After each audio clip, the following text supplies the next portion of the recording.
home team 0-5 in this playoff battles between the Baltimore Ravens and them, and the season is done. So Titans didn't necessarily come out the way. Well, they came out the way that many thought they may. Came out, and the first possession didn't really go very well offensively. Defensively, they went well. Then the second series, of course, score a touchdown. Then they get a field goal. You start thinking, hey, things are going to get going for the Titans. From there, the Baltimore Ravens got comfortable. They scored 10 straight points, capped off by Lamar Jackson jaunt to the end zone off of a drop back pass. And from there, he did his thing. I mean, the Ravens, they basically contained the Tennessee Titans today. The Titans really couldn't get the play action pass going or the pass game really going as much as they usually would. And now they're going home. Looking at the game, of course, Lamar Jackson was lethal. 16 carries, 136 yards, and a touchdown. Also, with him, he was passing the ball. He had one interception, which that was early in the game. It was almost like a long punt at that point. But he made some nice passes. One thing that nobody really talks about is Lamar Jackson's passing. He's passing from different angles, whether it be the sidearm or stuff like that. And he was just definitely completing those passes, putting them in being accurate with the ball as well. So for as much as people talk about his running the football, he was pretty accurate throwing the football as well with different angles as well. Using guys like Hollywood Brown, who had 100 yards receiving today, and Mark Andrews, and just definitely doing his thing. Thanks for tuning in, Brian, and thank you for the award. For those that aren't tuning in on the Haps app, hey, go ahead and join in. Go ahead and join in the Haps app and sign up. You got a lot of different people talking sports, talking politics, talking music. Like my guy Brian jumps on here and he talks Ravens football and some NBA as well. I'm looking forward to his NBA talk eventually as well on here. A big thing for the Titans today and a big thing for the Titans all season offensively has been Derrick Henry. The 2,000-yard rusher was, of course, number one on their board, the Ravens board of things to stop.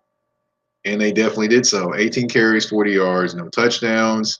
He just couldn't get on track today. And, I give credit to the Ravens defense. The Ravens defense was setting the line of scrimmage on the other side of the ball.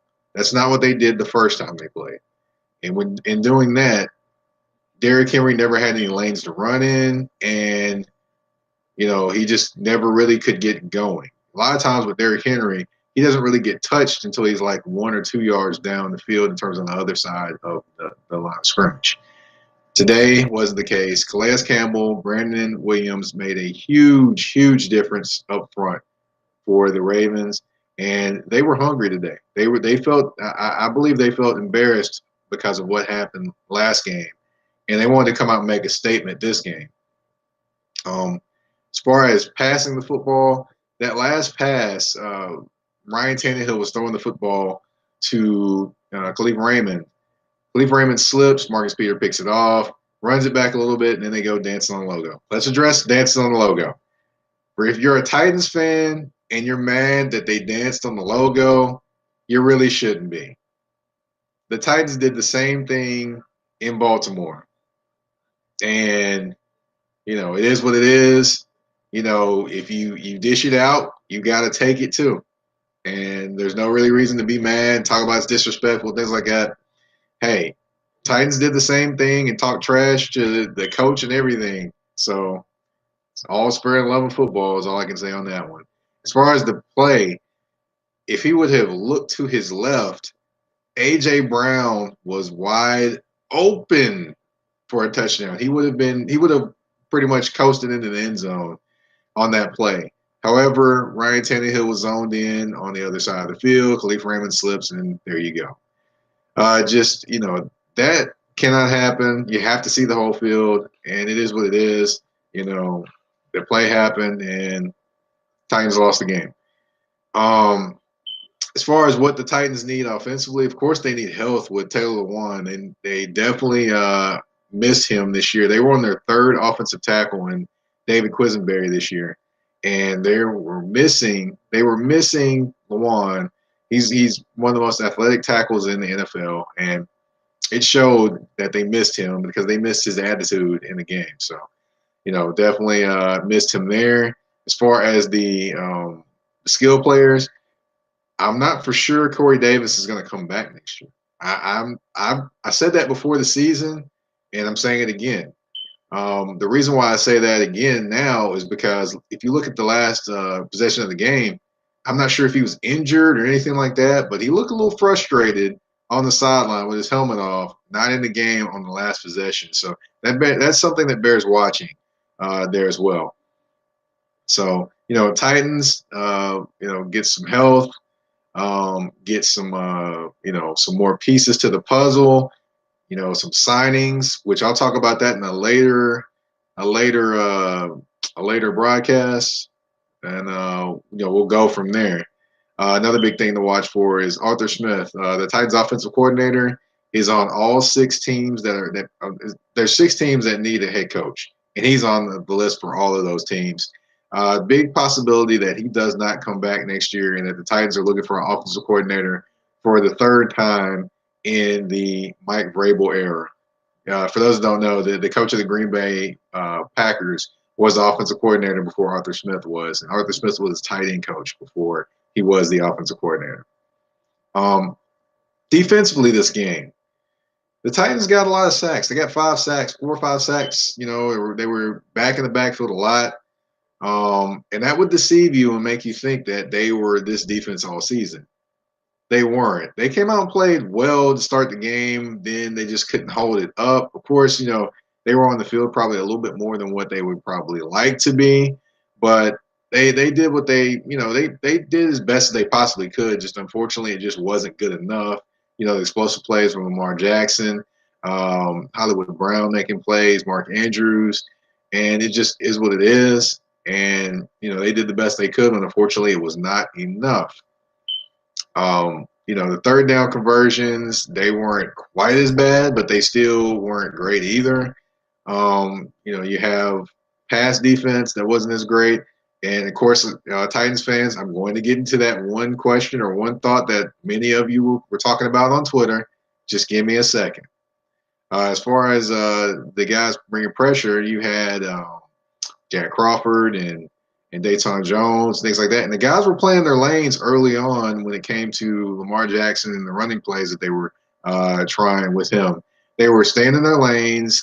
They were limiting him to the yardage, limiting him on the yardage that he got, and they were kind of keeping him in check. But when that one play happened where he took off down the middle of the field and ran for a touchdown, that from there the Titans didn't do a very good job of containing him. They did a okay job, but they still gave up a lot of big plays and a lot of crucial plays in the game. As far as the passing game, of course, Hollywood Brown had a good game. He got open, he caught the ball, he did his thing. But the one guy that I will say that hurt the Titans this game, Adoree Jackson. Adoree Jackson hasn't been playing the entire season for the most part. I think it was a knee injury he was dealing with. Then he comes back and he plays. He has a pretty good game the first time, kind of subbing him in and out. Then they decide to start him. And at that point, they started targeting him over and over again, especially in this game. Anytime that the Ravens completed passes, I don't know if many people noticed, but majority of that was to Adoree Jackson's side, whether it be Ricard, the fullback, whether it be Mark Andrews, or whether it be Hollywood Brown. They were going at him at all times and exposing him. Now, he had one play where, Lamar Jackson got pressured and they threw a deep pass, and of course, they didn't complete that. But other than that, anytime they wanted to, they went at Lamar Jackson. And I see Bill is happy for his Ravens, and hey, congratulations to the Ravens on the big win. Um, you know, as far as the Titans defensively next offseason, pass rush. They got to find one. They tried with Jadeveon Clowney and Vic Beasley Jr. Neither one of those guys worked out. Vic Beasley got cut before we were halfway through the season, and Jadeveon Clowney knee injury and was out for the season. Good thing was both those guys were on one-year deals, so you won't see their cap hit next year. So the Titans can try again with that money, or they can use that money on other free agents on their team, which we'll talk about in another broadcast. But as far as defensively, they just couldn't consistently bring any pressure at all, which hurt them this season defensively. And just they were out of position a lot during the entire season, and that hurt. You've got to be in position. You've got to make the plays when you're in that position, and you just cannot be a team that gives up so many first downs on third down. They were one of the worst teams in the NFL on third down conversions defensively. They gave it up a lot. They did. It just is what it is. Well, Tennessee. So I got a comment from Twitter. I said Tennessee is tough. Tennessee, Tennessee is tough offensively. Defensively, they've got some work to do. Definitely. Um, as far as rushing the passer, they don't really have anybody to consistently do that. When your top pass rusher has 4.5 sacks or 5.5 sacks for the season, you got a problem. You got a problem defensively. As far as anything else, defensive back, you definitely got to look at another cornerback going into next year. I know they have some young cornerbacks, but we'll see if they decide to develop them, the ones outside of Adoree Jackson, or if they decide to go in the draft and get another defensive back. It'll be interesting to see what happens. Again, the Titans losing home in the playoffs, and they're going home. Hey, it was an early end for them, and it is what it is. And hey, they had a great regular season, but it doesn't count with the regular season. It counts in the postseason. Titans didn't finish, and it is what it is. It'll be interesting. One thing that'll be interesting is if Arthur Smith leaves, what the offense will look like next year. If I'm a betting man, I don't think you'll see Derrick Henry he'll be the focal point, but I don't think you'll see him getting 25, 30 carries a game. You'll probably see a little bit more rotational work in terms of the running back situation next year. Just one little snippet of information I'll give you before I go over the Titans overview of the season. Again, I'm Mike Patton. I cover the Titans for the three-point conversion. You can check my workout on threepointconversion.com. That's the number 3pointconversion.com. We'll be getting ready to do the divisional rounds, doing the previews for those. Those will be coming momentarily this week, as well as we do NBA talk as well. Just thank you all for tuning in. Of course, you can follow me on Twitter at MikePatton82. That's Mike Patton, Patton, 82 on Twitter. Thank you for your time, and you all have a great night.